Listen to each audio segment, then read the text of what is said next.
Ya, selamat malam semua. Hari ini tanggal 24 Januari 2024 ini merupakan pertemuan kita yang kedua untuk mata kuliah teologi dan teknologi. Sekarang waktu sudah menunjukkan 7.50, kita mulai pembelajaran kita berdoa. Kami mengucap syukur Tuhan pada malam hari ini kami dapat bertemu. Kami mohon bimbingan dari Tuhan untuk kami belajar tentang mata kuliah ini, Tuhan.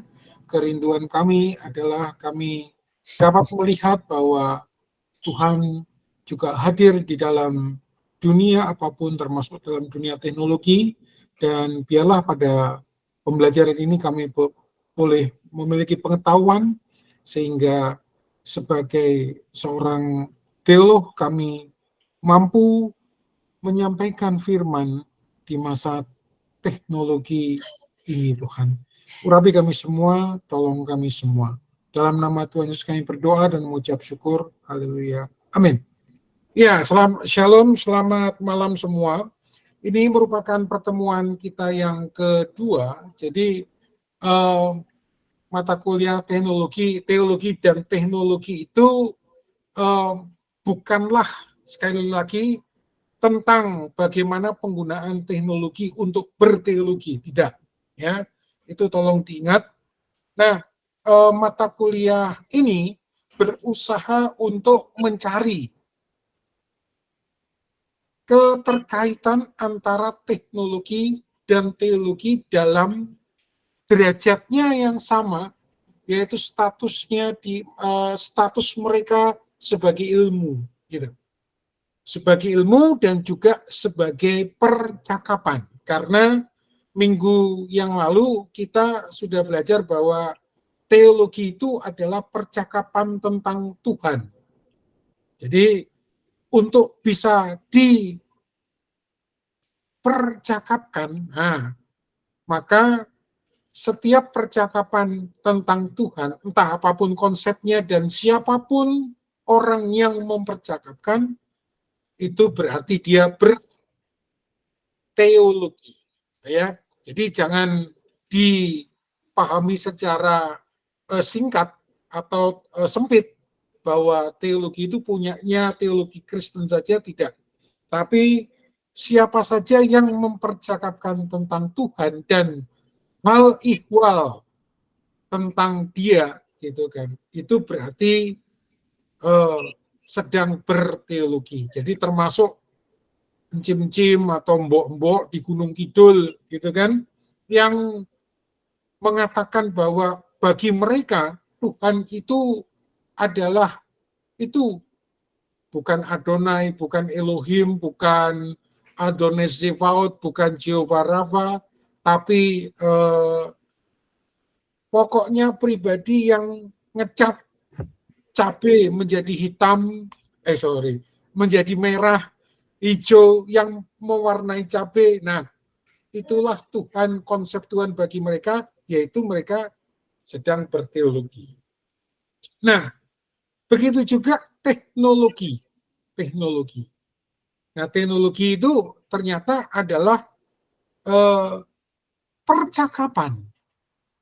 Karena logia ini, baik pada teknologi maupun teologi, ada kata logi gitu. Nah, seringkali diterjemahkan sebagai ilmu, ya benar juga. Cuman apa gitu kan? Benar. Nah, makanya mulai sekarang ketika menerjemahkan sesuatu yang ada logi, biologi, antropologi, mahasiswa hendaknya tidak terlebih dahulu mengartikan itu sebagai ilmu, tapi sebagai percakapan. Karena ya memang nanti ilmu itu ketika sudah sistematis percakapan itu ketika sudah sistematis akan menjadi sebagai ilmu. Jadi ilmu itu apa? Ilmu itu adalah percakapan yang sistematis. Nah, gitu. Karena sesuatu tidak akan dikatakan sebagai ilmu kalau tidak bisa dipercakapkan.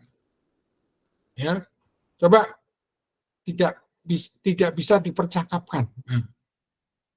Jadi ini memang berkaitan dengan filsafat ilmu, terutama ontologi, gitu kan? Jadi ada sehingga dapat untuk bisa dinyatakan dia dipercakapkan. Nah, termasuk teknologi dari kata teknik.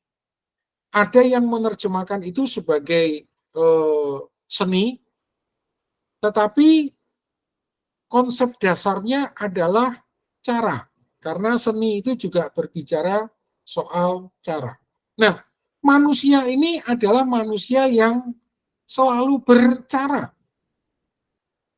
Selalu bercara. Nah, ini memang istilah filosofis ya, istilah filsafat, bercara.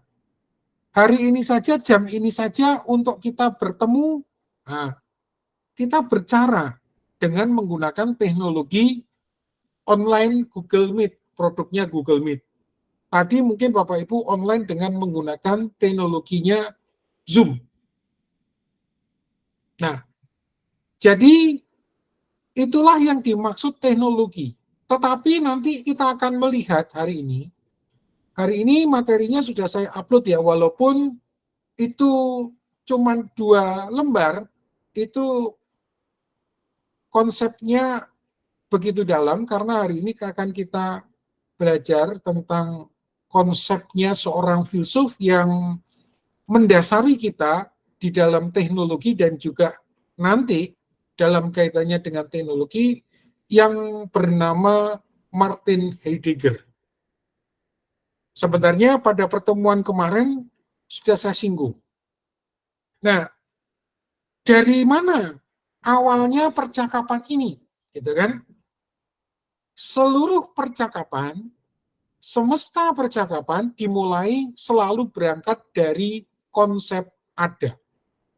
Nah, pada pertemuan kemarin, saya sudah memperkenalkan kepada saudara-saudara semua tentang konsep ada. Lagi-lagi dengan pemikirannya Martin Heidegger ini.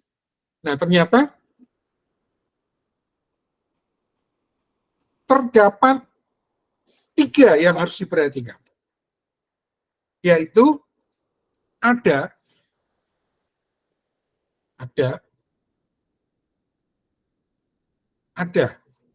kemudian yang kedua adalah berada, dan yang ketiga adalah mengada. Ini memang bahasa filsafat ya, jadi memang bahasanya seperti itu, namun memberikan fondasi, landasan pada kita, terutama teologi, karena akan sangat membantu nanti di dalam mendasari dan menjelaskan seluruh hal tentang yang ada. Nah, percakapan awal adalah ada. Ada terlebih dahulu.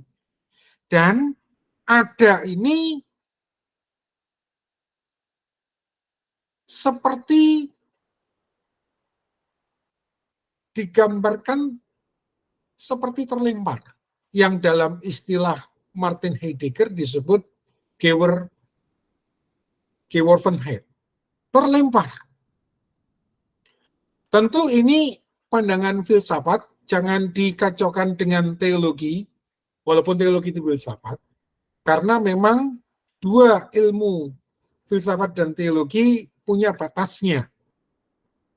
Tapi baiklah kita mulai dari percakapan filsafatnya dulu tentang ada itu. Nah, saya minggu kemarin ketika saudara-saudara saya berikan materi, ada gambar tayangan Mr. Bean, gitu kan. Tentu kita semua pernah melihat film Mr. Bean, openingnya dia turun jatuh gitu kan dari langit, buk gitu kan. Kemudian ada suaranya, suara musiknya, gitu kan, ada lampu yang menyorot. Nah, itulah gambaran geworfen head, terlempar. Manusia ini terlempar. Terlempar di mana? Di sana. Nah, di sana. Jadi bahasa filsufnya manusia itu bagi Heidegger adalah di sana, atau yang disebut Dasein. Di sana. Dia geworfen head, dia terlempar. Nah, yang dimaksud terlempar seperti yang saya jelaskan kemarin adalah misal Ibu Lingling minggu lalu saya memakai ilustrasi, ya kan? Apakah secara gender Ibu Lingling dulu memilih dilahirkan sebagai seorang wanita gendernya? Apakah Pak Entian memilih dilahirkan sebagai keturunan orang Chinese, gitu, bukan orang Kanada? Bisa enggak kita memilih? Apalagi kita misal dilahirkan dalam konteks orang Indonesia, kok enggak orang Arab? Nah, itulah yang disebut geworfen head, terlempar. Terlempar, sesuatu yang terlempar begitu saja. Tentunya dalam hal ini saya memakai masih dalam ranah filsafat, tentunya teologi lebih berani mundur ya, dengan memaknai, oh sejak dalam kandungan kamu telah dipilih. Nah, itu teologi. Tapi tunggu dulu. Nah, tetapi dalam penjelasan filsafat, manusia ini terlempar di sana. Nah, itulah yang disebut sebagai ada. Ada. Dan itu di luar kendali kita. Kita tidak bisa memilih jenis kelamin kita. Kita tidak bisa memilih pada konteks negara kita dilahirkan, gitu kan? Ini kalau dikembangkan lagi akan luas, termasuk misal, makanya beberapa waktu lalu kan ada seorang anak yang menulis itu. Ya, karena aku dilahirkan dalam keluarga Islam, maka aku Islam, gitu kan? Nah, dan akan menjadi sebuah percakapan tersendiri. Ya. Nah, itu yang disebut geworfen head, atau terlempar. Nah, tetapi tidak berhenti di situ saja. Jadi, seperti seperti opening Mr. Bean itu, ya toh. Nah, itulah asal adanya Bapak Ibu saya. Jadi yang pertama ini ada dulu. Dan setiap kita itu seolah-olah ada, begitu saja kan. Nah, seperti saya. Setiap kita mempunyai ingatan terawal dalam hidup kita yang tiba-tiba ada, yang tiba-tiba hadir di dunia dalam konteksnya dengan keluarga kita. Nah, kemarin di kelas pagi saya menanyakan, nah, bolehlah kita sedikit bercakap-cakap dulu. Nah, seperti contohnya, saya ingatan saya, memori saya sebagai yang ada itu, ingatan pertama kali saya adalah ketika saya digendong mami saya, kalau orang Cina bilang pakai cukin itu, pakai gendongan kain itu, sambil menggoreng. Nah, mami saya sambil menggoreng ada di kompor, di dapur, nah saya digendong. Setiap kita pasti punya batas awal, limit. Kapan pertama kali kita sadar kalau kita ada di dalam memori kita? Tentu berbeda-beda. Nah, dalam tanda petik seolah-olah kita ada gitu aja. Nah, Gitu kan? Bu Sherry punya enggak memori itu? Apa hal yang Ibu pertama kali atau bisa kita katakan dengan istilah memori terawal apa yang Ibu ingat seolah menyadarkan bahwa Ibu ada? Saya ingat digendong mama saya, Pak, di gelap-gelap, Pak. Waktu Oke. pulang, Pak. Oke. Sekarang saya tanya masih ke Bu Sherry. Ada enggak peristiwa, itu kan berarti kalau Ibu ingat berarti kan Ibu hadir atau Ibu ada di situ. Ada enggak hal peristiwa lagi yang lebih mundur yang Ibu ingat? Ingatan saya paling awal di situ. Saya tidak lagi ingat. Kayaknya itu deh, Pak. Kalau Ya, bayi yang lain nggak tahu deh. Kalau ya. saya ingetnya cuman waktu gelap pulang dari rumah nenek saya digendong, Pak, itu. Nah, saya tidak mau mengatakan setiap kita punya yang begitu. Seolah-olah kita ada gitu aja. Nah, itu yang dalam pandangan Martin Heidegger, gitu kan, dikatakan ada terlebih dahulu. Nah, ada dalam manusia bentuknya itu. Namun tidak berhenti di situ saja. Tidak berhenti di situ saja. Karena ketika kita ada, kita itu berada. Nah, jadi fase atau tahap yang kedua setelah ada, itu adalah berada. Ini perlu ya orang teologi tahu. Karena ini benar-benar akan mendasari kita nanti di dalam baik kita berteologi maupun kita juga membangun kerangka teologinya. Nah, setelah ada, berarti fase kedua adalah berada. Makanya disebut sebagai dasein. Manusia itu bahasa filsafatnya bagi Heidegger itu adalah dasein. Yang di sana, di mana? Di dunia. Di dunia.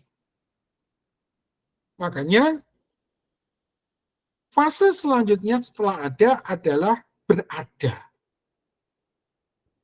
Kan? Berada di dunia. Berada di dalam dunia. Nah, berada di dalam dunia ini, Heidegger masih dengan tajam dia membedakan. Yaitu berada di dalam dunia berarti berada dengan berada dengan sesama manusia, sesama dasein, namun juga berada bersama dengan yang lain yang bukan manusia. Jadi pelan-pelan ya, ada dulu, kemudian berada. Fase kedua berada. Beradanya adalah di dalam dunia. Keberadaan di dalam dunia itu, berada itu, bagi Heidegger itu, ada dua. Yaitu berada bersama dengan sesama manusia. Ya, makanya tadi cerita saya, cerita Bu Sherry, digendong oleh mama. Berada bersama dengan manusia lain, lagi goreng. Di situ ada benda. Berarti berada dengan yang bukan manusia. Nah, ini memang sedikit kompleks. Jadi kalau mau digambar, kira-kira begini. Jadi tiba-tiba manusia tuh ada dulu gitu. Atau saya taruh di tengah aja lah ya. Manusia tuh ada dulu, kayak Mr. Bean. Nah, kemudian fase 1 dia ada. Kemudian dia berada. Kalau dia ada, dia pasti berada. Nah, berada di dalam dunia. Nah, berada di dalam dunia inilah yang dalam bahasanya Heidegger, dia terlempar di dunia. Nah, disinilah dia berada dengan manusia lain, gitu kan? Berada dengan manusia lain, namun juga berada dengan bukan manusia, tapi yang disebut misal barang gitu.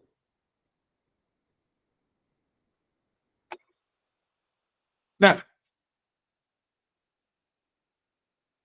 Heidegger membedakan dua istilah ini. Kalau kita kan cuman bersama, gitu kan? Nah, tetapi Heidegger memang dia adalah seorang fenomenologi, dia membedakan dua istilah ini. Kalau ada dengan sesama, itu dia sebut sebagai Mitdasein. Mitdasein. Nah, sedangkan berada bersama dengan benda, dia sebut sebagai Mitsein. Nah, ini sangat membantu kita untuk membedakan. Jadi dengan kata atau bahasa yang lebih sederhana, Heidegger benar-benar membedakan relasi. Kalau kita mau pakai kata relasi. Relasi manusia terhadap sesamanya disebut Mitdasein. Tetapi relasi manusia dengan bukan manusia disebut Mitsein. Nah, ini adalah bagian kedua fase dari berada. Ya. Jadi fase 1 ada dulu, kemudian fase 2 karena di dalam dunia dia berada. Berada di dalam dunia berarti berada bersama dengan manusia lain, Mitdasein, kemudian berada bersama dengan yang bukan manusia, Mitsein. Nah, makanya Pak hubungannya dengan teknologi apa? Gitu kan. Nah, saudara nanti akan melihat bahwa hubungannya dengan teknologi itu apapun juga, dia selalu ada di level ini. Dia merupakan sebuah perangkat. Tetapi tunggu dulu, ini memang penjelasan awalnya ya. Tapi nanti sebentar kita akan lihat pemahaman Heidegger soal teknologi. Materi kita hari ini judulnya adalah pemikiran Heidegger, Martin Heidegger tentang teknologi. Nah, dua relasi ini, baik Mitdasein maupun Mitsein inilah yang mendasari manusia di dalam dia berada, karena dia berada. Berada dengan sesamanya, yaitu dengan Dasein yang lain. Jadi manusia itu bahasa filsafatnya adalah Dasein. Nah, mit itu bersama. Ini makanya disebut Mitdasein. Sedangkan Mitsein dengan benda, tidak disebut sebagai Dasein. Dalam bahasa Inggris, ini biasanya dalam bahasa filsafat, terutama buku-buku Heidegger, disebut sebagai Dasein with. Boleh kita terjemahkan sebagai bermanusia dengan, nah, sedangkan Mitsein-nya disebut sebagai being with. Nah, berada dengan bermanusia dengan. Ini Heidegger tajam sekali di sini. Nah, itulah fase kedua tentang berada. Jadi ada, kemudian berada. Berada bersama, berada di dalam dunia, interweltsein. Nah, nanti kita akan dapat menggunakan pemikiran Heidegger ini sebagai landasan bahwa kita tuh berteologi itu selalu dalam rangka untuk dasein ya, untuk dengan sesama. Makanya ini refleksinya bisa kita tarik kemana-mana secara teologis. Makanya bagi saudara-saudara yang mengembalakan, saudara memahami relasi dengan jemaat itu apa? Mitdasein, gitu kan? Atau mitsein. Kalau saudara memahami bahwa jemaat saudara sebagai mitdasein, berarti tentunya saudara memanusiakan manusia, gitu kan? Tapi kalau saudara memahami bahwa jemaat saudara adalah mitsein, ya saudara hanya menganggap mereka objek. Nah, refleksinya bisa kita tarik kemana-mana. Salah satu refleksi lagi bahwa ingat teologi itu dalam rangka berada, gitu kan?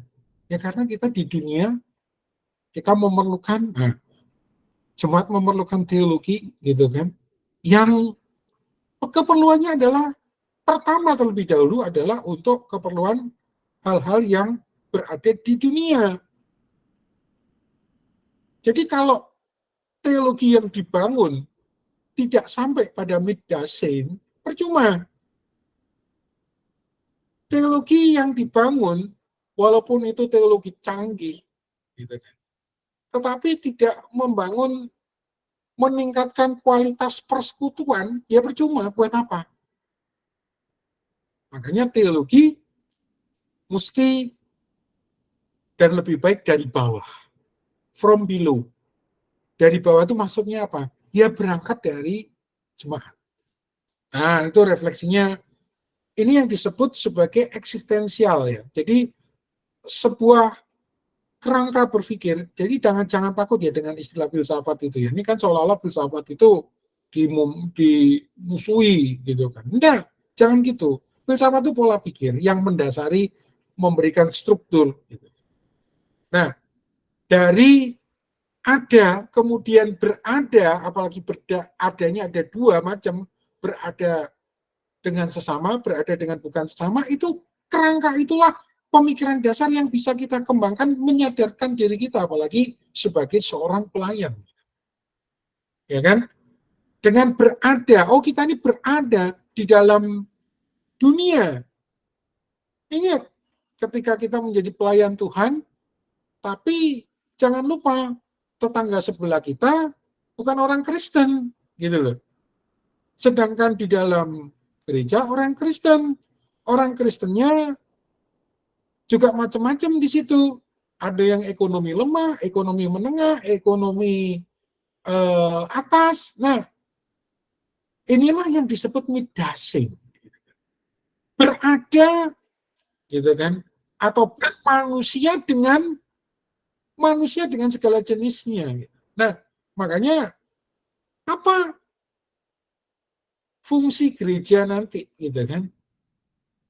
Persekutuan orang percaya, gitu kan? Apa manfaatnya dari persekutuan itu, apalagi dari teologi yang dibangun? Nah, ini memang menjadi percakapan khusus yang besar. Tetapi paling tidak kerangka konstelasi Heidegger ini membantu kita di dalam menjernihkan itu, gitu ya. Dan membuat kita berpikir, kita itu sebagai pelayan menganggap mereka itu mitdasein atau mitsein saja.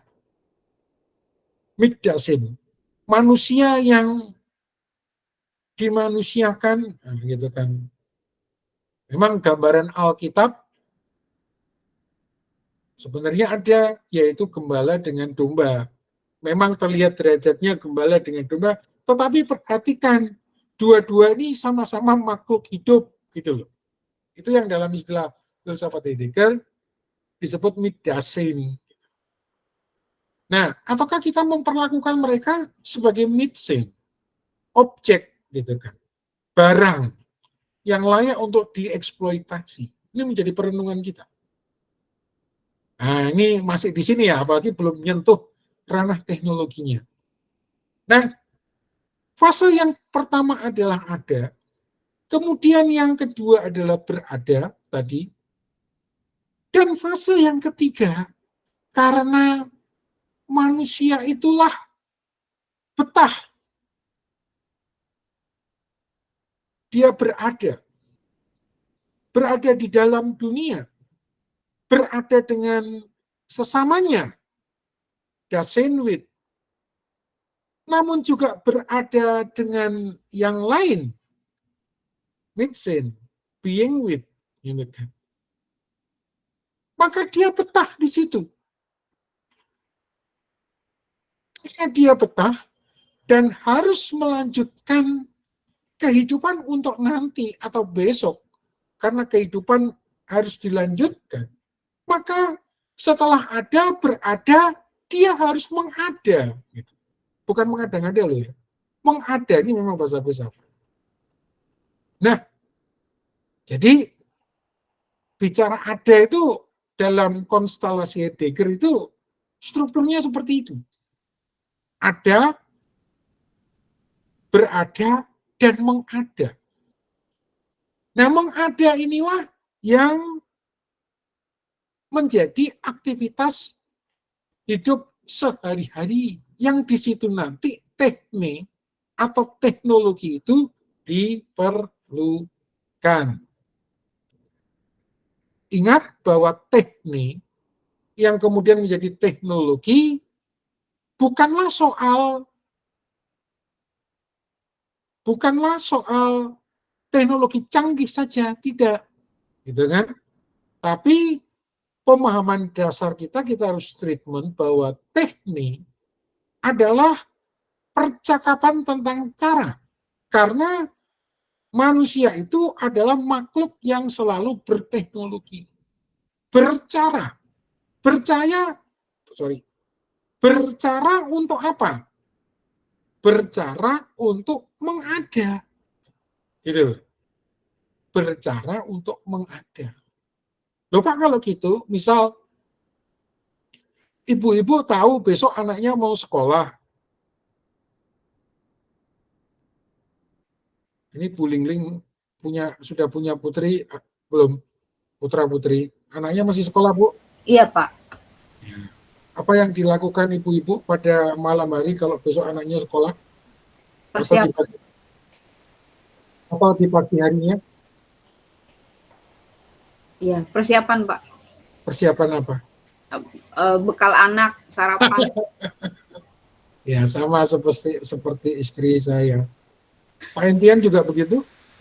Istrinya di rumah, anak sudah bersekolah, Pak Entian? Iya, betul Pak, seperti itu. Iya. Ya, rata-rata sama. Mungkin yang sudah senior, yang udah paling sepuh di sini udah melewati masa-masa itu. Pak Sujadi mungkin udah melewati ya Pak Sujadi ya masa-masa itu.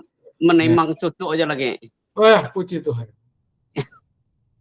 Nah, seorang ibu tahu besok anaknya perlu makan, perlu membawa makan, itu sebenarnya itulah mengada.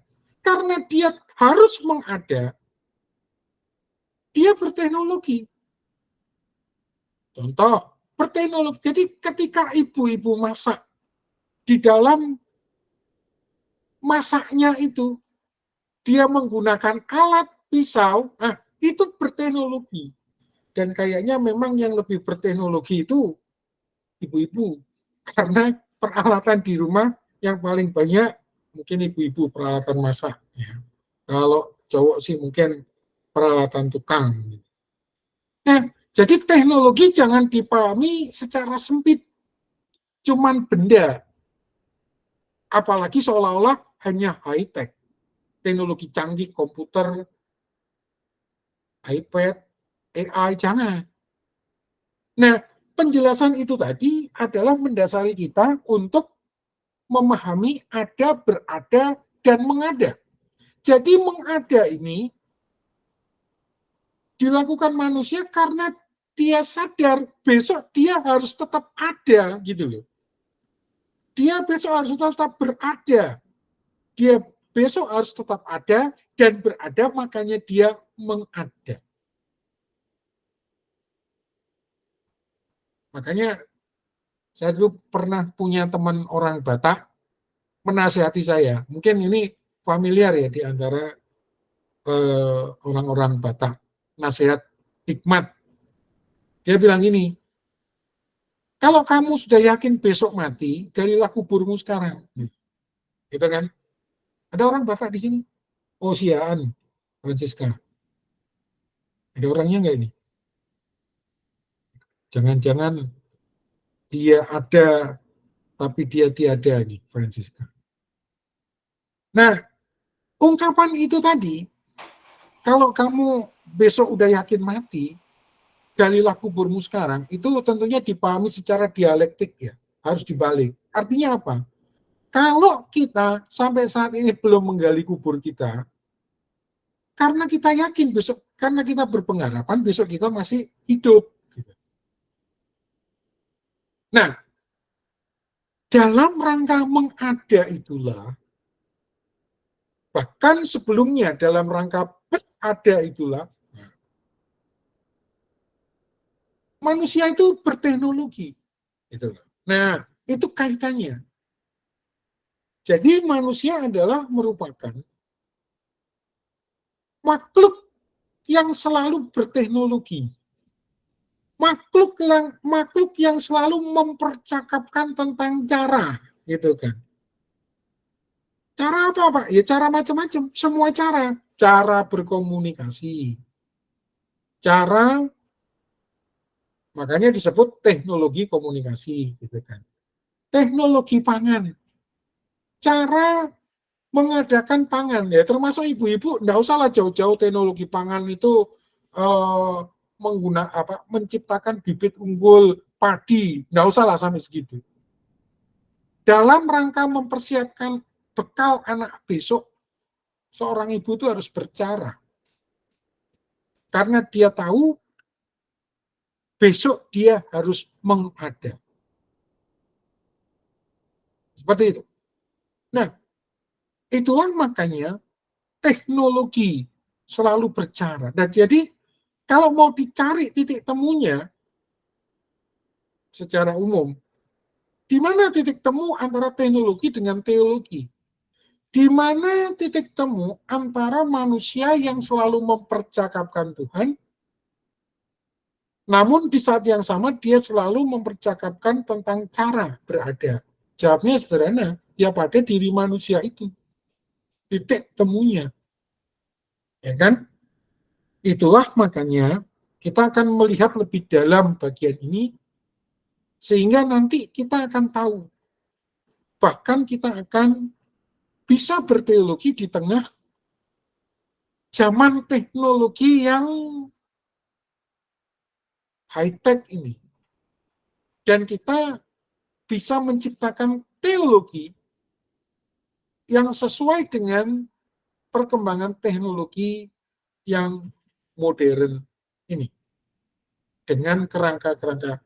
Jadi makanya ada, ini biasanya disebut sebagai renungan filosofis gitu ya. Nah,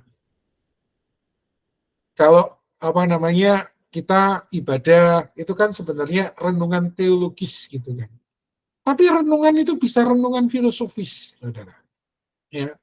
Dan Bapak Ibu boleh, karena sebagai akademisi boleh. Contohnya tadi itu, ketika kita menyelami perenungan Heidegger tentang ada, banyak hal yang menjadi fondasi bagi kita di dalam kita memahami tentang struktur ada ini. Teologi memang lebih jauh lagi. Tidak sekedar memahami manusia Georg von Heid, gitu kan. Bahkan teologi berani. Nah itu memang bedanya batas keilmuan teologi. Nah, saya mau kasih tahu dulu, sebenarnya teologi itu filsafat Kristen, saudara. Jadi kalau ditanya, jangan dibenturkan teologi dengan teologi itu filsafat. Teologi itu filsafatnya Kristen, itu disebut teologi. Memang filsafat secara umum tidak mau terburu-buru menarik Tuhan di dalam percakapannya. Tetapi teologi sebagai filsafat Kristen justru berani menarik Tuhan. Nah, Bapak gereja yang bernama Anselmus itulah yang dalam tanda kutip membaptis filsafat menjadi teologi, gitu. Sehingga percakapan teologi itu juga merupakan percakapan filsafat. Hanya saja memang teologi jauh lebih berani memaknai. Seperti tadi, Heidegger secara mentok awalnya memahami cuman sekedar Geworfenheit, gitu kan. Sedangkan pada teologi berani dipahami bahwa manusia itu diciptakan Tuhan dengan penuh rencana. Rancanganku bukanlah rancangan kecelakaan. Sejak aku memilih engkau sejak dalam kandungan ibumu. Terus apa lagi? Selai rambut pun jatuh, tangan jatuh tanpa kena. Itu teologi. Nah, makanya jangan dipertentangkan. Justru teologi itu merupakan filsafat plus, gitu kan. Nah, saya lanjutkan sekarang. Jadi ada, berada, dan mengada. Jadi kalau buat teologi untuk jemaat, buatlah dalam rangka mereka untuk mengada. Mengada itu dapat juga dimaknai sebagai upaya mereka bertahan di dalam keberadaannya. Teologi yang mensuspend, yang sustain. Teologi yang mensustain, yang membuat jemaat itu bahkan menyadari ini. Dia ada, dia berada, dan dia mengada. Tentunya harus dibangun ya sedini mungkin, seringan mungkin, tapi juga sekomplit mungkin. Disitulah nanti sebenarnya kalau percakapan ini mau diteruskan adalah peran gereja di dalam penggembalaan. Hanya saya katakan kepada mahasiswa saya, kalau buka gereja, jangan buka gereja seremoni. Itu tidak ada tanggung jawabnya. Gereja itu selalu harus ada penggembalaan. Gitu. Dan jangan bergereja yang tidak ada penggembalaannya. Saudara tidak bertumbuh.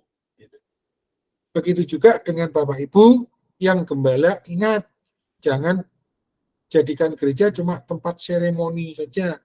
Minggu kayak konser, tengah minggu hilang. Nggak ada penggembalaannya sama sekali.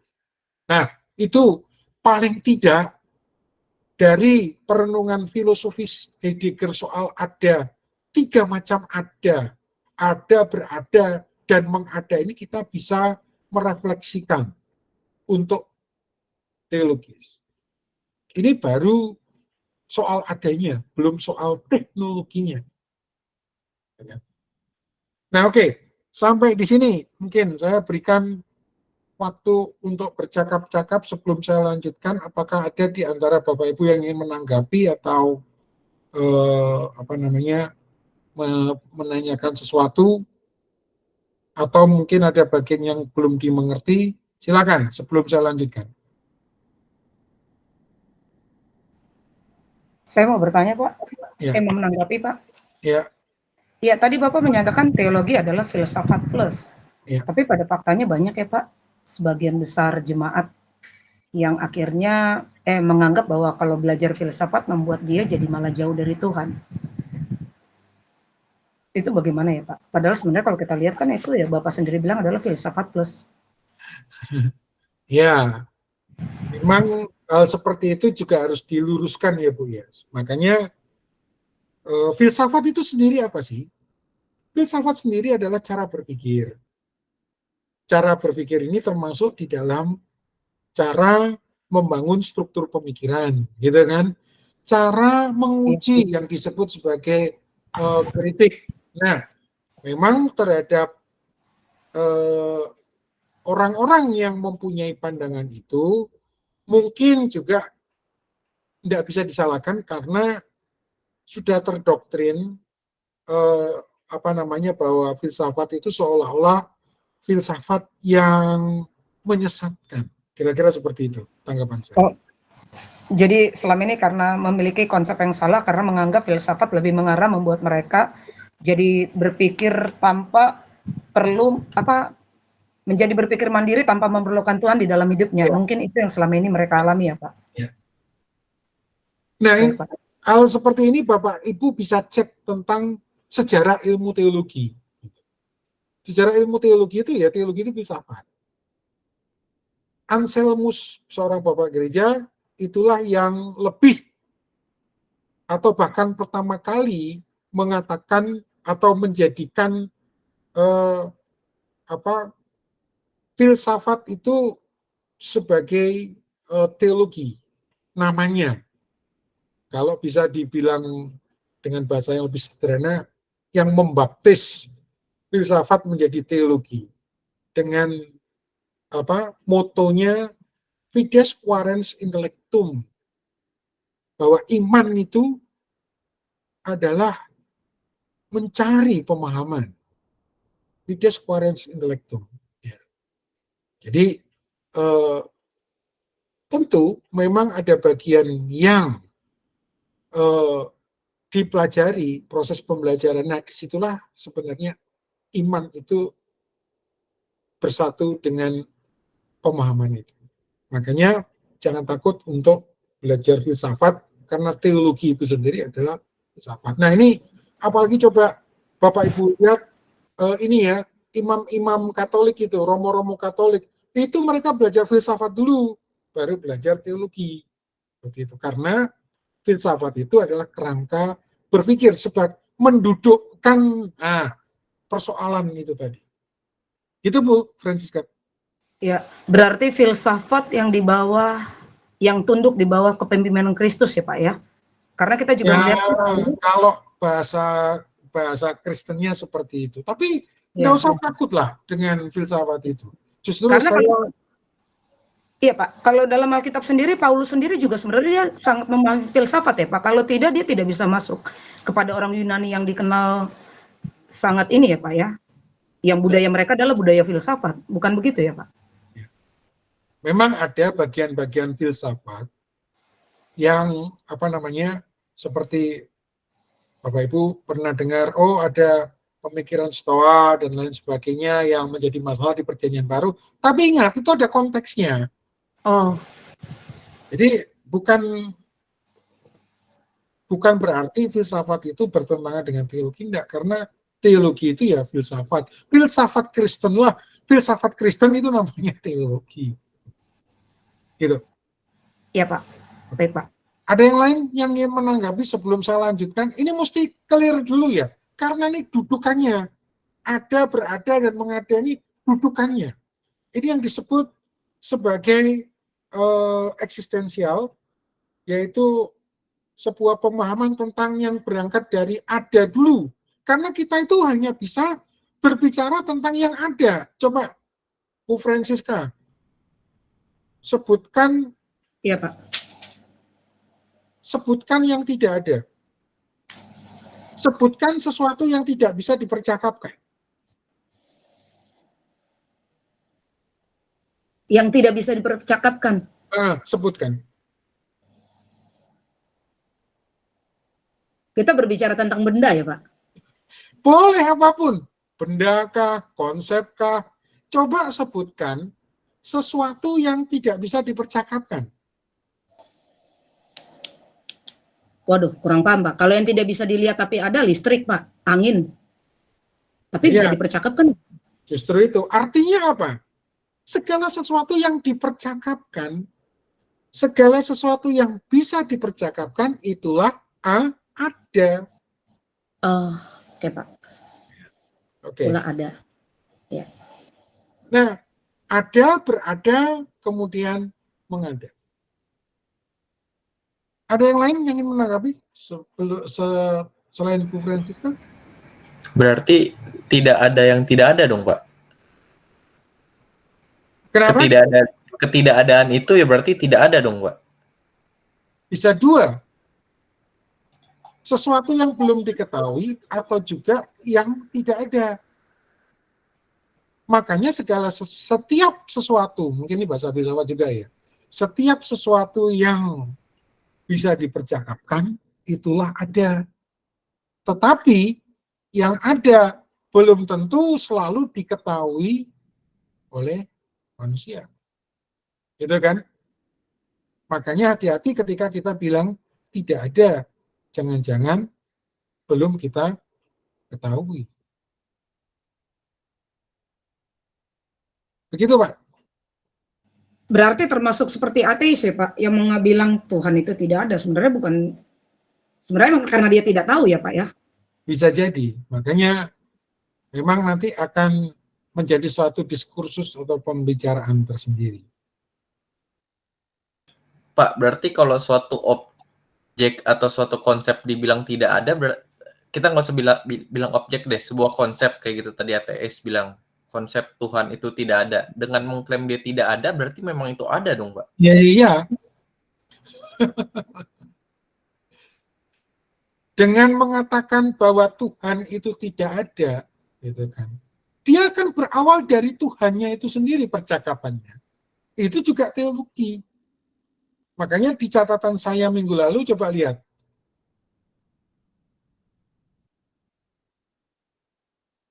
Setiap orang walaupun yang mengakui tidak ada Tuhan, itu ya teologi karena selalu sebuah penolakan dari yang ada kan itu. Iya kan?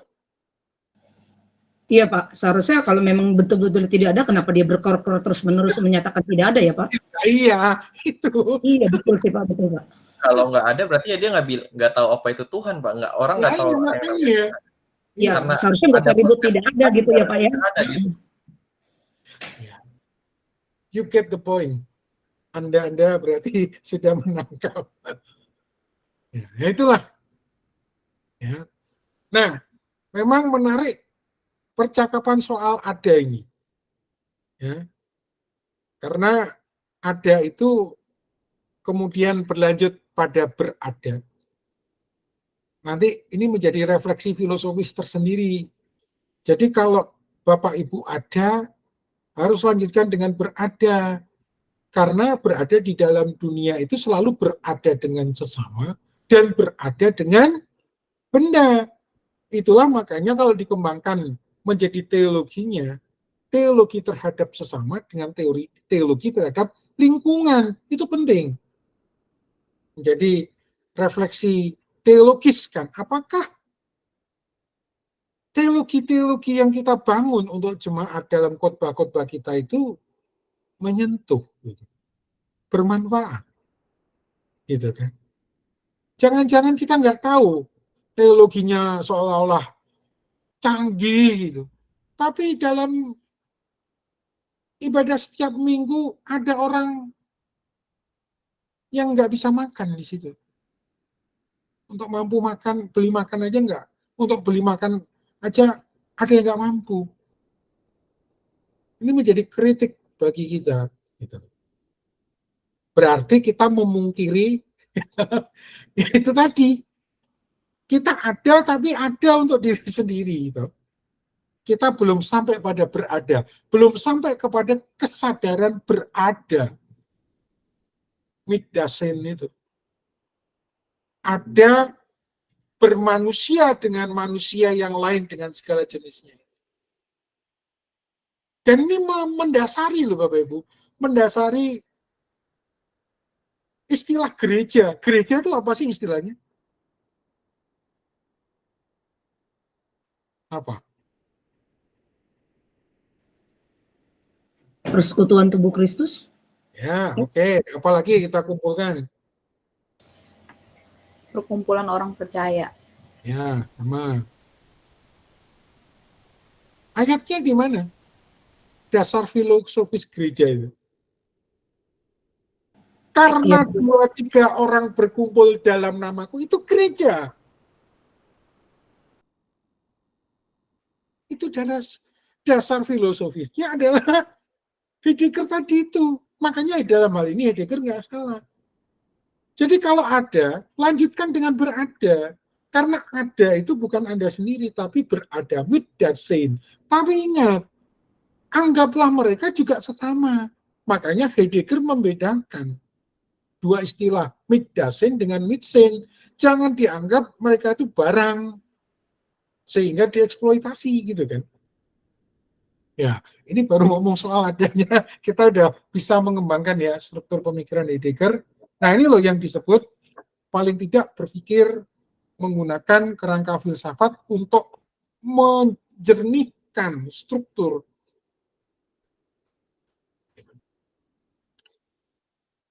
Berarti kalau kita dalam tugas kita sebagai orang percaya, gitu kan, cuma pada masih ada, berarti ya kita memang belum lengkap memahami ada itu. Nah, termasuk mengada, gitu kan. Mengada berarti mengada bagi sesama, sesama manusia dan sesama di lingkungan kita. Itu mengada. Berarti nanti teknologi itu, cara bercara itu, kegiatan atau aktivitas bercara itu harus dalam rangka sesama dan lingkungan. Inilah yang mendasari konsep shalom gitu kan. Allah manusia dan sekitarnya gitu kan. Wih, tajam sekali memang Heidegger ini di dalam, walaupun dia tidak menggunakan bahasa-bahasa dogma agama, bahasa-bahasa yang netral dalam pengertian bahasa materi, tapi sangat mendudukkan dan menjernihkan posisi. Nah, berarti ada, berada, dan mengada. Dalam fase yang ketiga, mengada inilah, manusia perlu bercara. Karena mengada itu adalah sebuah kegiatan yang berangkat dari kesadaran manusia bahwa dia besok atau nanti, dia harus tetap ada. Makanya dia harus mengada. Bu Seri, udah makan belum? Sudah, Pak. Nanti malam pasti tidur. Dalam cara bertidur, itu memerlukan cara, itu berteknologi. Termasuk tadi yang saya singgung, Bu Lingling untuk mempersiapkan. Dia tahu karena besok harus tetap ada, disitulah dia mengada. Jangankan gitu, makanya tadi saya tanya Bu Seri, dalam hal makan saja, kita tuh berteknologi. Masak itu teknologi, saudara. Masak itu teknologi. Membuat masak itu berteknologi. Nah, makanya pahamilah mulai sekarang bahwa teknologi itu, nah kita masuk ya ke materi hari ini.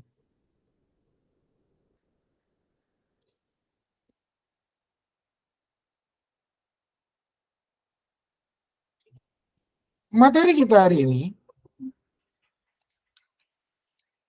judulnya adalah teologi dan teknologi. Teknologi dalam pemikiran Martin Heidegger. Lagi-lagi kita menggunakan Heidegger karena dalam konsep pemikiran dia, konstelasi atau struktur tentang ada itu merupakan yang paling lengkap.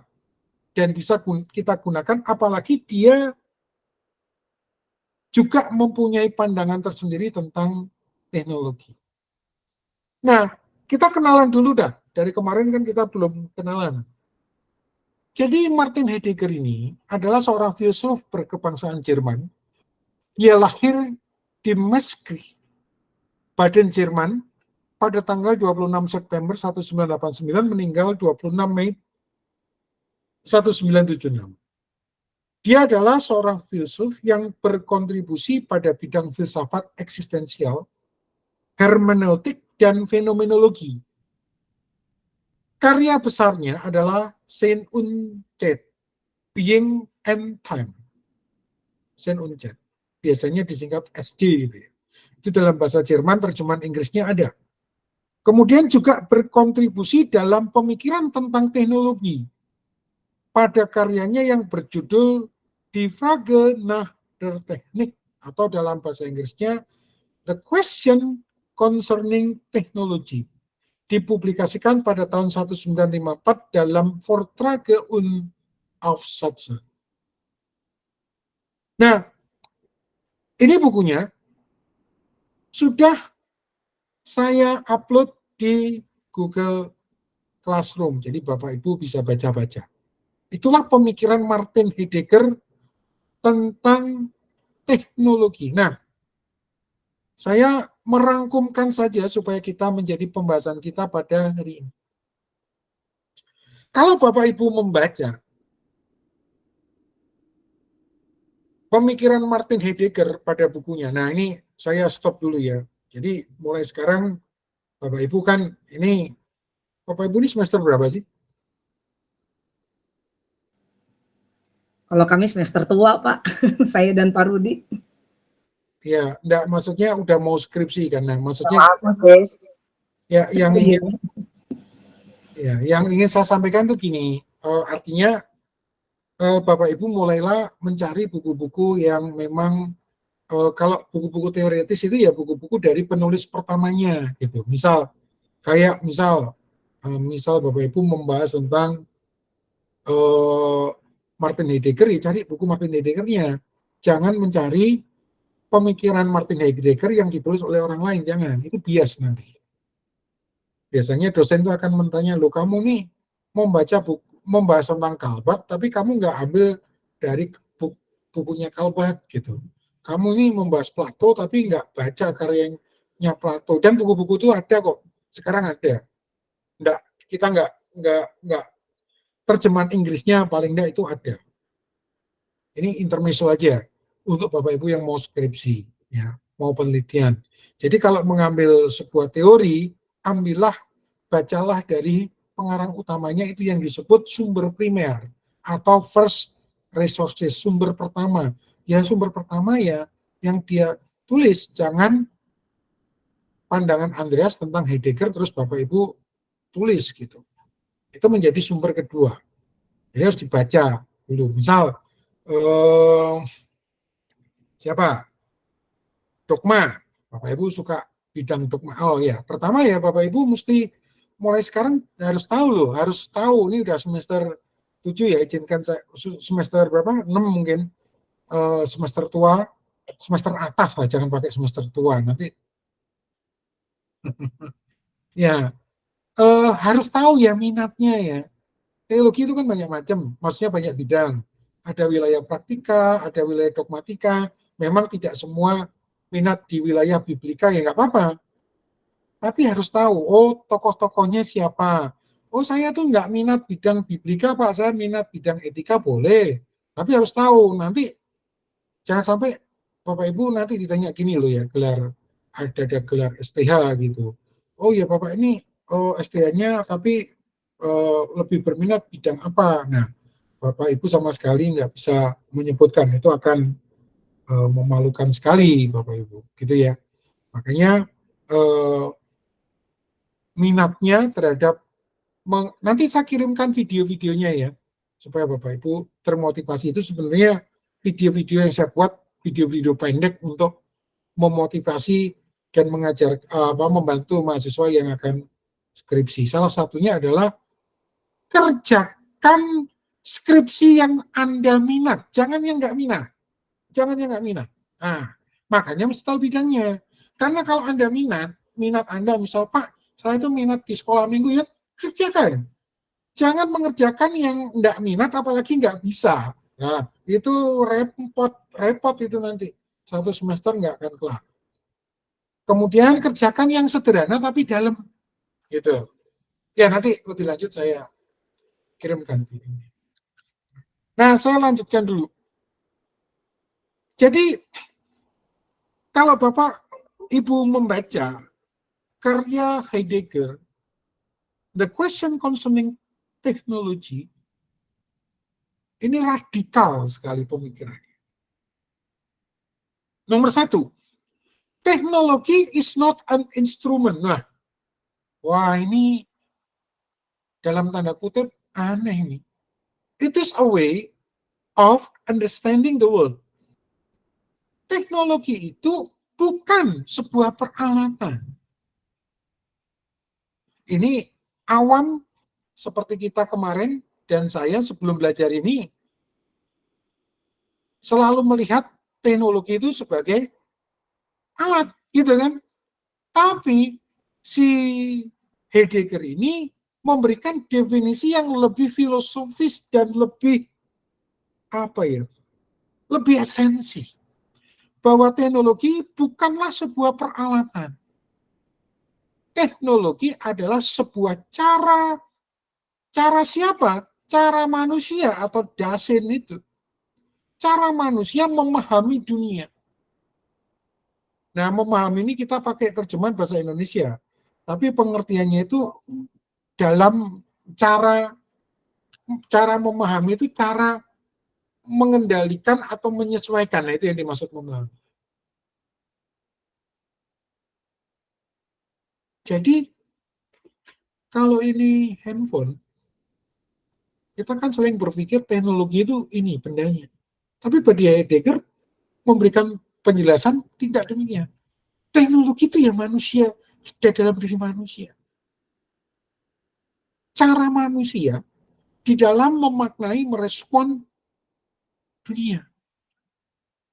Karena bagi Heidegger, pemikiran tentang teknologi itu adalah tentang bercara. Nah, ini kita harus ikut. Kita dibantu nih oleh Heidegger. Makanya kalau Bapak Ibu melihat penjelasan-penjelasan dari kemarin, Bapak Ibu akan melihat bahwa saya sudah menggunakan pemikiran Heidegger. Ya, benar.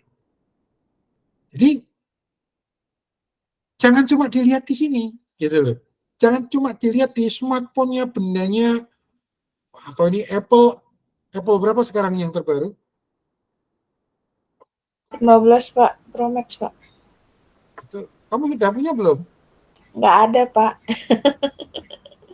Mau dibeliin Pak. Nah, berarti bukan di situnya. Gitu. Teknologi itu adalah kegiatan manusia dalam bercara. Bercara. Itu teknologi. Karena dalam rangka untuk mengada itu tadi. Makanya kita sekarang menjadi renungan filosofis. Kenapa sih kok ada Android, Lollipop, Jelly Bean, gitu kan?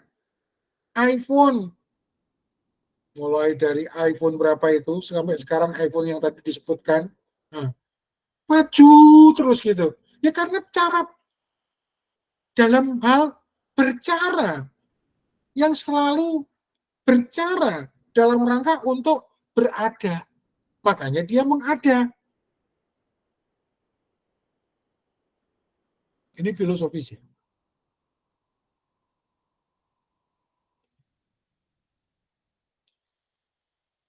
Ini saya lihat di kelas ini ada yang muda, ada yang tua. Maksudnya senior. Paling enggak kita tahulah dulu perkembangan orang dalam teknologi hiburan alat musik. Orang dahulu alat musiknya mulai dari piringan hitam ini, atau mungkin ya gramafon ini, ya. Kemudian beralih ke kaset. Ada yang masih punya pengalaman dengan kaset pita itu yang bulat itu, di tape itu, ada? Kenapa Pak Bu Seri? Oh, Bu Seri punya pengalaman itu ya. Ya. Terus kemudian kaset pita tergeser, maksudnya maju lagi dengan laserdisc yang gedenya segaban ini, ya kan? Itu hanya orang-orang kaya yang punya itu, laserdisc gitu kan. Nah, kemudian muncullah teknologi terbaru, yaitu apa? Compact disc. Compact disc, ya. Compact disc. Ya, alatnya namanya CD-ROM. Compact disc CD. Di situ sudah ada suara plus belum CD dulu, baru kemudian VCD, ya toh? Ya. Ya. Nah, ini kan manusia dalam bercara. Cara rekam, cara merekam suara, cara memunculkan, cara menyimpan gitu kan dalam media, dengan teknologi media sendiri. Kemudian setelah VCD, DVD. Nah, benar. DVD. Apa bedanya? Beda, Pak. Kalau DVD bisa MP4, Pak. Kalau DVD itu 7 giga, 4 giga atau 7 giga saya lupa. Tapi kalau CD cuma berapa? 1,5 kalau nggak salah, 1,5 giga. Enggak, 300 mega. Ya. Mega. Setelah DVD apa lagi? Flash disk, Pak. Flash disk, belum. Ada satu teknologi lagi tapi nggak lama, Blu-ray. Blu-ray. Itu seperti VCD tapi dia biru. Itu saya masih ingat dulu. Belinya di Glodok, tapi jarang. Di mana itu? Plaza. Iya Pak, Blu-ray. Kualitasnya HD itu Pak. Iya, Blu-ray. Glodok Plaza, Pak. Glodok Plaza atau yang di Sudirman? Harko Glodok. Blu-ray baru kemudian muncullah itu YouTube dan segala macam belum ada, itu Netflix apalagi. Ya kan? Sekarang anak kecil nonton kalau nggak ada pulsa nggak bisa nonton. Kan kurang ajar gitu kan. Kayak mungkin anaknya Koentian dengan anaknya saya ini kan. Nonton taunya cuma Netflix gitu. Disetelin VCD katanya itu lagi coba. Ya kan? Nah, itulah perkembangan teknologi, ya kan? Kemudian dari Blu-ray masuk ke apa medianya? USB, Pak. Ya, mungkin USB lah, atau mungkin video yang masih video pendek. Kalau saudara lihat YouTube itu video streaming yang pada jaringan itu tahun berapa? 2004 itu mulai, ya kan? Kemudian YouTube gitu kan. Nah, sebelum YouTube mungkin sudah ada ya. Saya lupa itu. Smartphone dulu kali ya Pak. Smartphone lah baru masuk adanya YouTube. Nah, itu kan teknologi smartphone aja juga berkembang gitu kan. Itu kan cara di dalam berkomunikasi kan. Makanya Nokia mengatakan connecting people gitu kan. Nah, dulu zaman handphone pisang gitu kan. Nokia Tulalit gitu kan. 55110, Pak. Nah, atau Ericsson T berapa itu? T11 saya masih ingat. T11S. Nah, T11S itu. Yang zaman saya kuliah di Petra itu, anak-anak Petra itu tahun 2000-an udah beli itu, udah gitu kartunya segede gaban lagi ya kan, kartu chip dulu kan. Nah, itu kan. Kartu aja beli 300.000 tuh nomor kosongan ya kan, tahun 2000-an tuh, 99. Kemudian itu masih tulalit gitu kan. monoton, kemudian apa? Monokrom, terus Dikembangkan menjadi SIM card. LCD, ya toh, berwarna. Yang monoton sudah menjadi polifonik. Tahu istilah polifonik? Nah, ya, yang Pak. bunyinya nyaring gitu kan. Nah, Samsung itu. Nah, kemudian berkembanglah menjadi apa? Semacam komunikator PDA, gitu kan? Ada yang punya. Kemudian teknologi apa di handphone dipasangin kamera. Sebelumnya belum ada kamera, ya kan? Kameranya tapi masih kamera depan, ya toh. Terus ada player MP3-nya, gitu kan? Dulu ngakses internet di handphone masih teks doang, gitu kan? Kemudian muncul, gitu kan? Jaringan aja juga berkembang, mulai dari 2G, 3G, 3,5G, 4G, sekarang sampai 5G, gitu kan? Nah, terus berkembang. Akhirnya muncullah apa ya, Symbian itu. Ini kalau Bapak Ibu ngamati ini kan semua tentang cara kan. Cara tentang bercara. Bercara dalam rangka mengada. Gitu kan. Nah makanya sampai akhirnya muncullah BlackBerry. BlackBerry. Basis PIN ya. Ya. Berbasis PIN. Itu enggak lama itu. Akhirnya Google muncul dengan Android-nya, kelibas tuh. Ya. Android pun bisa enggak, sebelum Android Apple dulu muncul. Ya kan? Apple dulu muncul. Kemudian Android muncul. Nah, sainganlah dia dalam hal operating sistem dan lain sebagainya. Akhirnya sampai sekarang yang namanya smartphone itu kameranya ada di belakang dan di depan, gitu kan? Udah gitu dilengkapi dengan 4G GPS, gitu kan? Geo Positioning Stationary, sekarang udah canggih itu. Nah, ini semua bagi Heidegger jangan cuma dilihat di permukaan wujudnya. Lihatlah lebih esensi, lebih filosofis. Apa? Manusia di dalam bercara. Jadi teknologi itu soal manusia sebenarnya. Yang memang produknya nanti menghasilkan sesuatu. Nah, itu yang pertama. Jadi bagi Heidegger, teknologi itu adalah not an instrument. Dia bukan sebuah peralatan. Teknologi adalah sebuah cara memahami. Memahami di sini memang agak sulit diterjemahkan. Menyesuaikan dengan dunia. Jadi berbicara soal teknologi, titik bidiknya bukan pada bendanya, tapi sebenarnya orang. Nomor 2, ini lebih radikal lagi dia ngomongnya. Teknologi is not human activity, but develops beyond human control. Teknologi bukan sebuah aktivitas manusia, melainkan kegiatan mengembangkan melampaui kontrol manusia. Ini memang agak ribet, tapi saya menjelaskan seperti ini.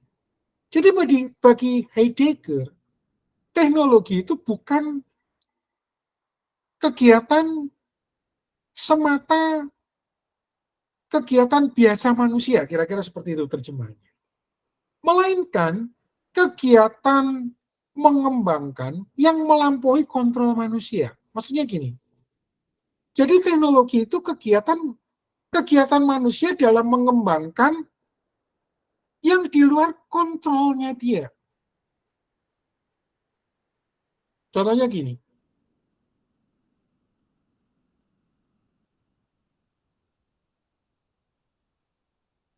teknologi nuklir.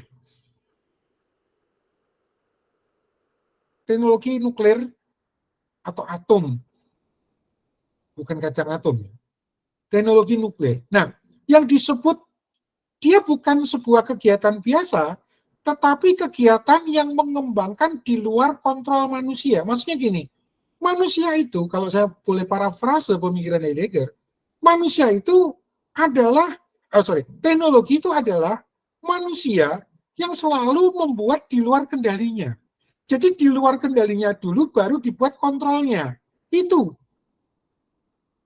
dibuat, dikembangkan dulu yang melebihi kemampuannya, baru dibuat kontrolnya.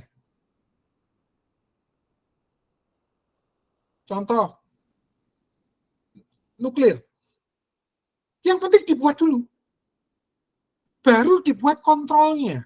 Nah, jadi dengan kata lain, kalau saya boleh membahasakan, bagi Heidegger, manusia itu selalu menciptakan kecepatan yang di luar dirinya, bahkan bisa menjerumuskan dirinya. Itu dulu yang diciptakan sebelum menciptakan remnya. Nah, itu. Makanya selalu ada kan, kalau penciptaan misal, teknologi,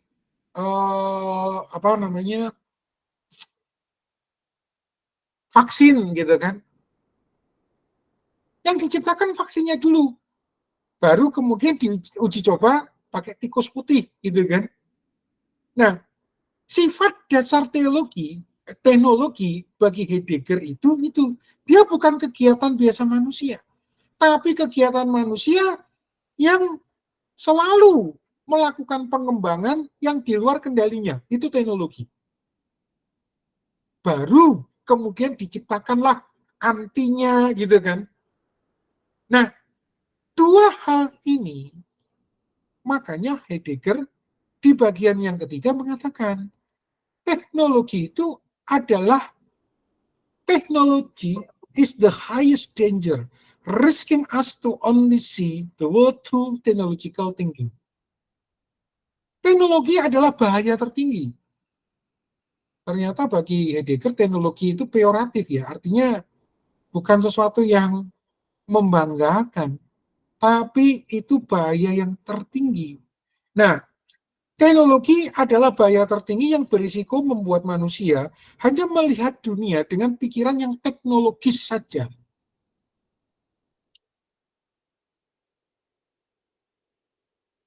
Ternyata pemikiran Heidegger soal teknologi ini memang peyoratif dan ini menjadi dasar peringatan untuk semua manusia yang berteknologi.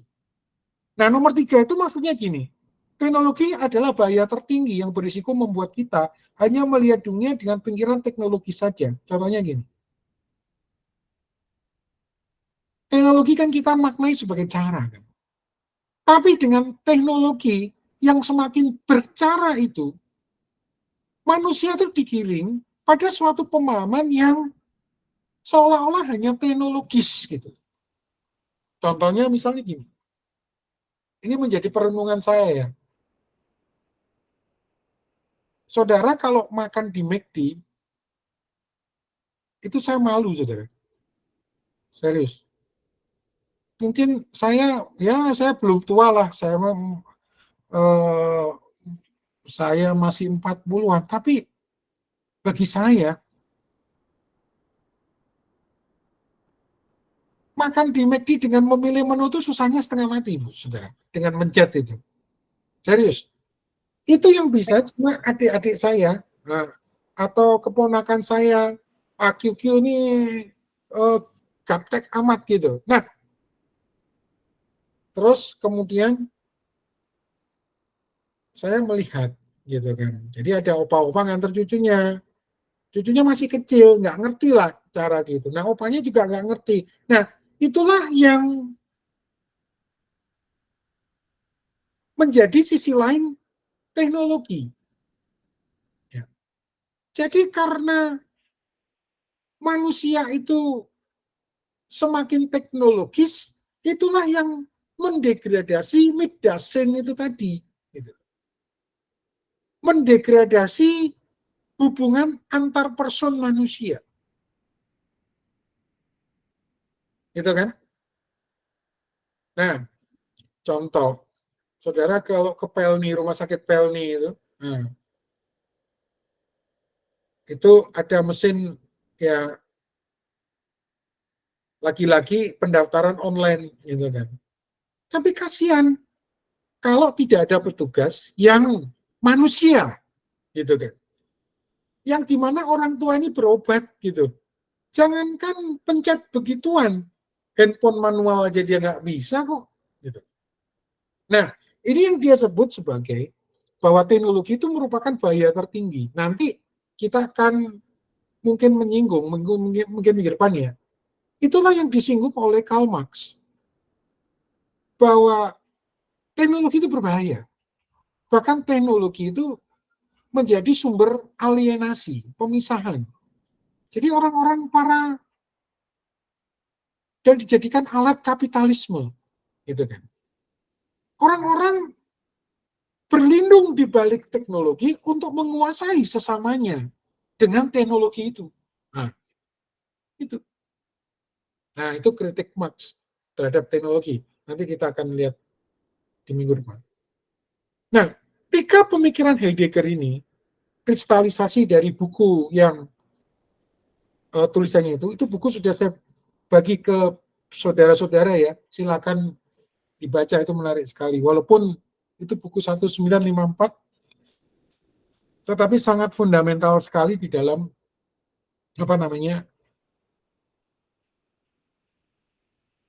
membahas dan mendasari. Jadi kalau mau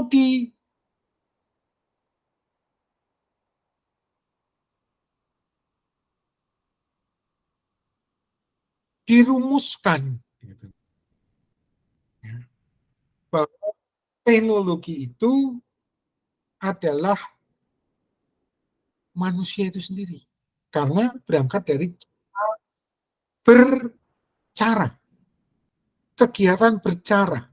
Lagi ya, saya tampilkan. Teknologi is not an instrument, but it is a way. Namanya it is a way adalah cara. Berarti ya di manusia itu cara memahami dunia. Jadi jangan dilihat teknologi itu wujud hasil produknya, tapi manusianya itu. Teknologi is not human activity, but developed beyond human control. Teknologi bukan sebuah aktivitas manusia saja, melainkan kegiatan mengembangkan yang melampaui kontrol manusia. Maksudnya kontrol manusia, pengembangan yang selalu melampaui kontrol manusia, itulah teknologi. Nah, baru nanti kalau sudah ada ledakan, baru diciptakan antinya. Nah, itu yang dilihat sebagai sesuatu yang mengerikan oleh Heidegger. Kemudian teknologi is the highest danger, risking us to only see the world through technological thinking. Jadi dengan adanya teknologi, gitu kan, itu menjadikan suatu bahaya tertinggi bahwa manusia itu hanya melihat dunia secara teknologis. Artinya apa? Mendegradasi midasin itu tadi, relasi antar manusia itu. Misal, sekarang,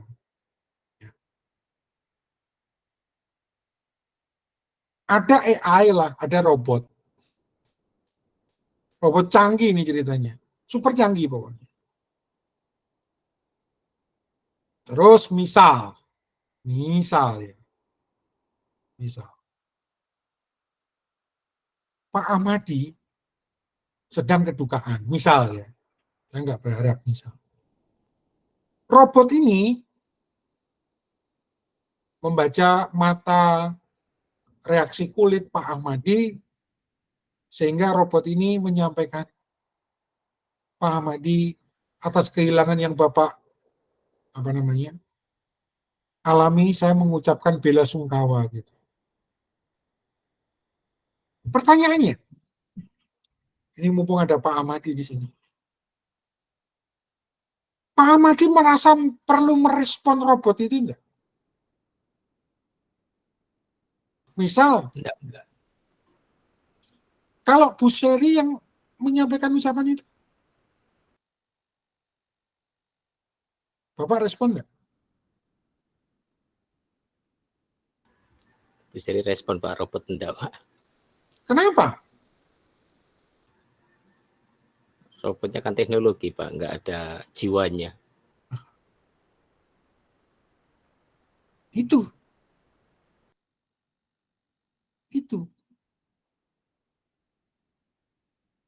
Kemarin saya tanyakan gitu kan. Atau mungkin di antara kita lah yang kerja di kantor fingerprint toh biasanya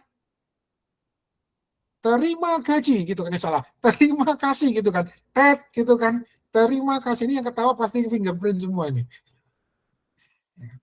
Lu enggak Bapak atau Ibu membalas oh ya sama-sama gitu? Enggak kan? Dalam bahasanya Pak Ahmadi, karena kita tahu itu bukan dasen. Kita tahu bahwa itu robot. Nah, relasi seperti inilah, antar manusia seperti inilah yang dalam pemikiran Heidegger yang disebut Mitdasein, itulah yang tidak bisa dipungkiri. Gitu loh. Tetapi dengan semakin tingginya orang berteknologi, nah, itu akan menjadikan bahaya tertinggi, yaitu mendegradasi Mitdasein itu sendiri. Gitu kan?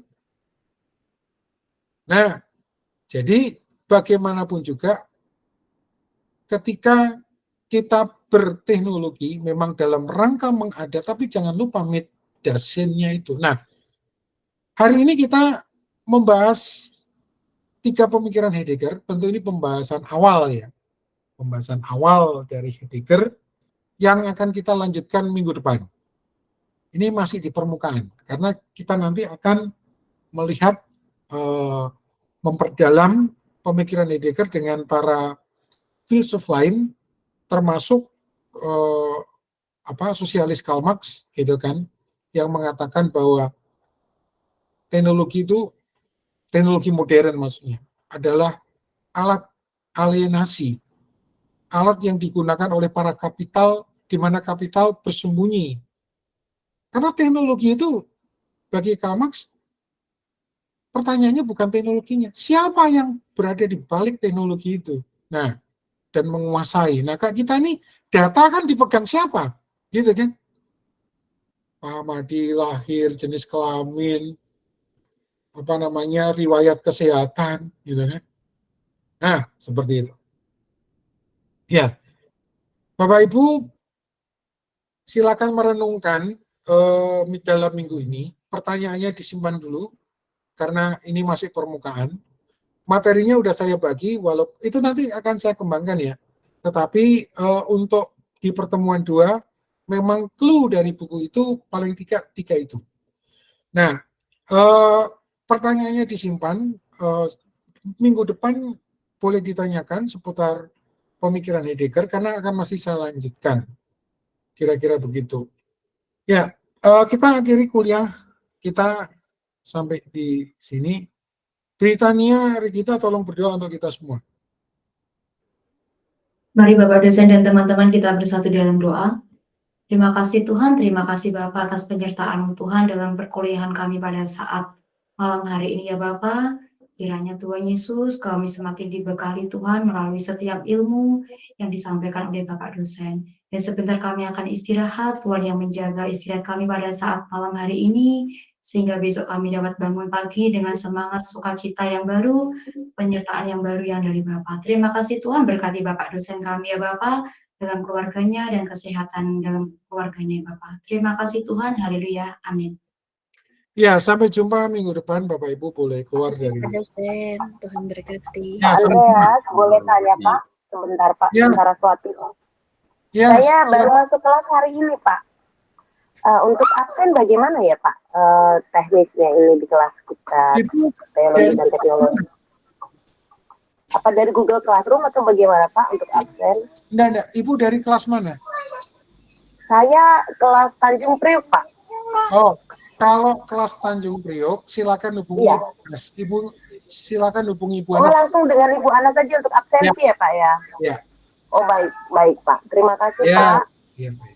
Selamat malam, Pak. Ya, selamat malam semua. Penjelasan yang luar biasa, Pak. Ada pertanyaan minggu depan aja deh, Pak.